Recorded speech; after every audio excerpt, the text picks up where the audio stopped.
paano natin ma-overcome itong spiritual burnout. Unang-una, don't love your neighbor more than yourself. Mga kapatid, ang sabi ng Panginoon, di ba, sa Matthew 22:39, no, you shall love your neighbor as yourself. Sino po bang una, neighbor or yourself? Sabi po ay as yourself. Love your neighbor as yourself. So, una mo ng sarili, mga kapatid. No? Ibig sabihin ay, mga kapatid, hayaan mo munang ikaw mag-enjoy ng iyong relationship sa Panginoon before others. Kasi nga, sa totoo lang, you cannot love others unless you love yourself. You cannot give to others what you don't have. Di ba, mga kapatid? So, to avoid spiritual burnout, mga kapatid, ay sarili muna. No? At kung anong meron ka, kapag kahanda ka na to share your love, to share your life to others, then saka na. Then don't act like Mr. Know-all or Mrs. or Miss Know-all, mga kapatid. Huwag tayong kumilos na akala natin na alam natin ang lahat. No, no. Huwag mo ibigay ang lahat ng kasagutan. Hindi natin kailan. Always ask for direction from the Lord. No? Huwag naman yung sabihin natin na alam ko na yan anong gagawin ko, mga kapatid. Always ask direction from the Lord. The Holy Spirit is there for you. No? Kaya nga po ay ang sabi sa atin ng John 6:13, when the Spirit of truth has come, He will guide you into all truth.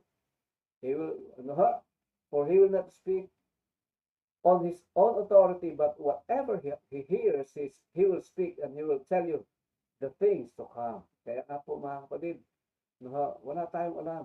Kailangan po nating ang gabay ng banal na Espiritu. And then always observe Sabbath. Yan, mga kapatid. Alam niyo ba kapag hindi tayo nangingiling ng Sabbath, ay mababurn out tayo. Kaya nga po binigyan tayo ng Panginoon ng isang araw sa loob ng isang linggo. No? Para hindi tayo ma-burn out. Kaya when it's Sabbath, observe it with all your heart. Mga kapatid, and you will be refreshed. Practice holy dynamism. Ano po yan, mga kapatid? Ibig sabihin, huwag nating i-contain sa isang gawain lamang ang ating paglilingkod sa ating kapwa at sa ating Panginoon. Alam niyo po, mga kapatid, hindi lang po sa temple. Pwede po sa market, sa tabing dagat, on the mountain, kahit saan man ikaw, dali ng Panginoon. Kasi ganyan din po ang ginawa ng ating Panginoon Jesus. Kahit saan siya madako, mga kapatid, meron siyang paglilingkod. That is dynamism. Then don't put the burden of people on yourself, but on God. Huwag mo pasanin yung mga problema ng iyong kapatid, ng iyong kapwa. Kundi hayaan mo Panginoon.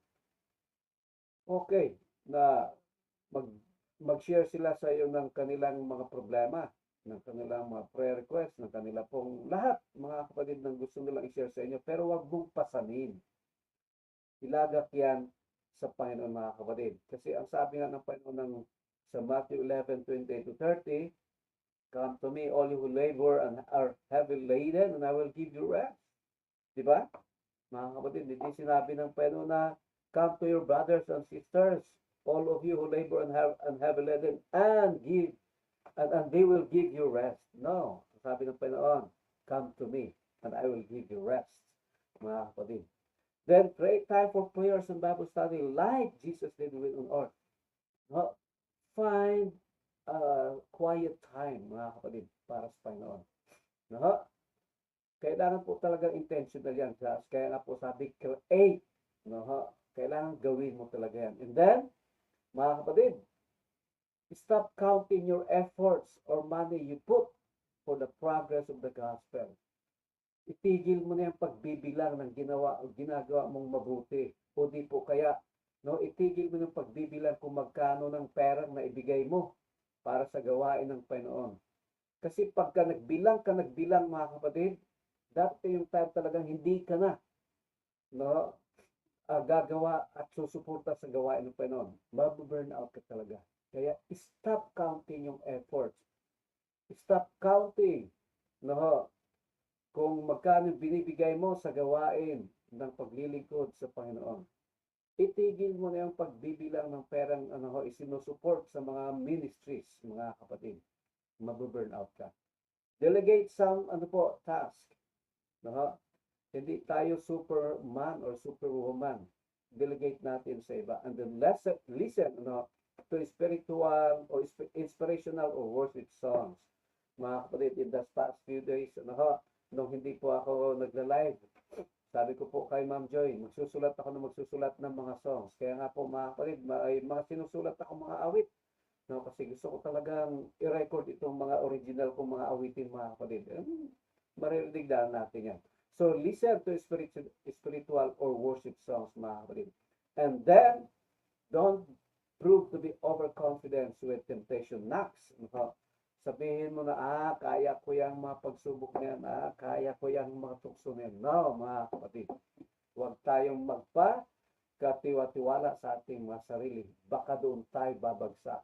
I am telling you based on my experience, mga kapatid. No? Akala ko kaya ko. I'm a pastor. No, mga kapatid. No? Dahil lang doon, ang inyong lingkod ay bumagsak. Mga kapatid. Kaya nga, don't prove to be overconfident.